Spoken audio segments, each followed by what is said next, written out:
जी जनाब मैं नवीं भैनी का रिहायशी हाँ, मजदूरी करना मिस्त्रियां मगर तो सारे इन्होंने को जगह ली है शबीर अहमद वल्द हसन को कौम पट्टी झंडे वाले का। तो इन्होंने को मैं जी जगह ली है 4 लाख की स्टाम तो स्टाम से जगह ली है। तो इन्होंने कहा कि मैं तुम्हें रजिस्ट्री कर देंगा। सर मेरे रिश्तेदार भी ने तो रिश्तेदारी की बुनियाद मैं जरा इन्होंने एतमाद किया। बाद रजिस्ट्री तो इनकारी हो गए। मैं जी दावा कर दिता अदालत जाके।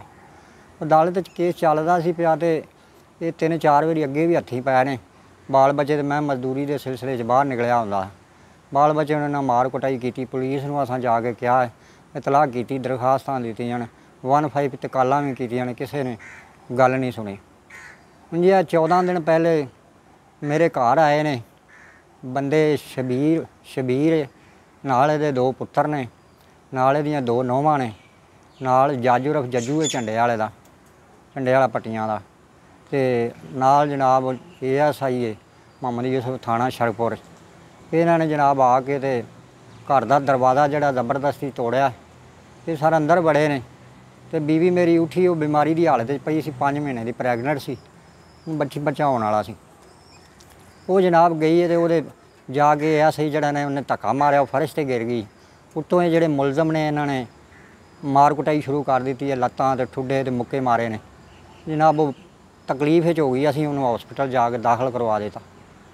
उन्होंने सर अज 14 दिन हो गए ने तो बच्ची का भी डॉक्टर बनवाया सी। बच्ची का भी डॉक्टर इत्थे थाने पिया।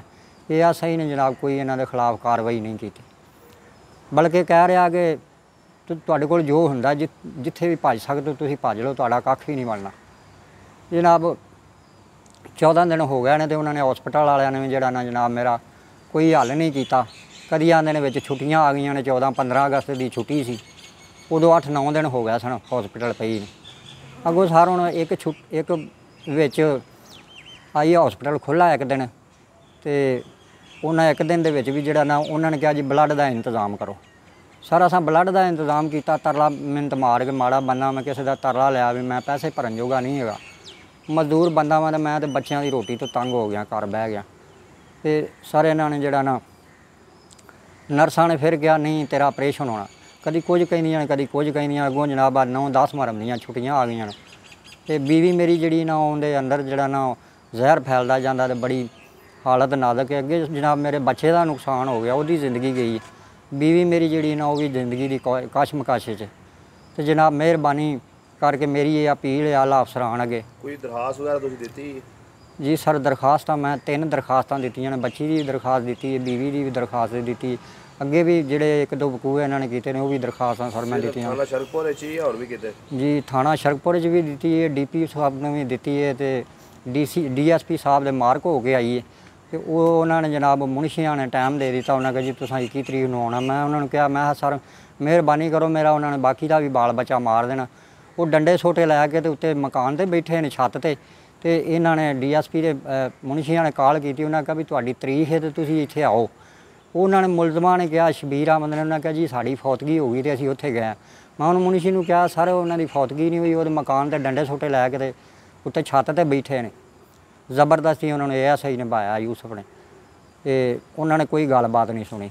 बाद ASI ने कल फोन किया तो उन्होंने कहा जी मेरी ड्यूटी लगी है, जलूस जलसे निकलते हैं पै तो मैं नहीं जी आ सकता। सर उन्होंने कहा भी तू हुण ना 21 तरीक नूं आउणा। मैं कहा सर मेरी बीवी भी जिंदगी मौत की कशमकश है। मेरा बाल बच्चे ने मार कुटाई इन्होंने की। रोज़ जबरदस्ती करते हैं, सारा समान आ गए फोलते हैं। जिहड़ी चीज़ उन्होंने चंगी लगती लै जाते हैं, नाले मेरे बाल बच्चे को कुटते हैं। सर मैं कभी अदालतां च भजना वा, कभी थाणियां च भजना, कभी हॉस्पिटल अपनी बीवी का पता लैन जाना। माड़ा बंदा सर हार्ट का मरीज़ हाँ मैं। तो सर मेरी जी ना मेहरबानी करके दाद रसी की है। बहुत शुक्रिया।